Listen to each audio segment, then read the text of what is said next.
The Vice President Constantino Chiwenga said that corruption has become a serious threat to the country's progress, undermining the rule of law and eroding public trust in both private and public institutions. Sabina mashoko atiri kuona kuti aiwa generali upinda vachichema vachikomplaina pamusoro pezviri kuitika panyaya dzecorruption munyika yeZimbabwe. Notibva wasubscribe like or turn on the bell icon. Tivina vanhu vamwe kwamuchinzi. Speaking at the Chartered Governance and Accountants Institute of Zimbabwe's annual conference in Vic Falls on Thursday, Chiwenga urged leaders in both sectors to uphold ethical standards and prioritize integrity.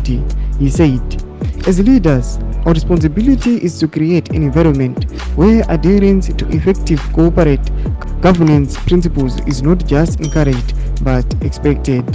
It is important to recognize that corruption represents a serious threat to our nation's progress, distorting markets, undermining the rule of law, and eroding public function as professionals in key positions across both private and public institutions. However, Chiwenga's call for ethical standards appears disingenuous in light of the ongoing reports of corruption involving the key state institutions such as the Zimbabwe Electoral Commission (ZEC), where millions were alleged misappropriated in the lead up to the 2024 harmonized elections. Thomas Watukuona kuti aiwa, yes, now we are no ones just on table. Yes, but not aiwa, corruption must end. But the same people who are trying to solve or to stop to put corruption on halt, vakomana vano accuse kuti aiwa vakomana kumusoro uko tisingatauri nawo ema-state funds kana chi nawo dzema-harmonized elections nawo dzekuba mavotes aiwa ndo vakuru vadzo.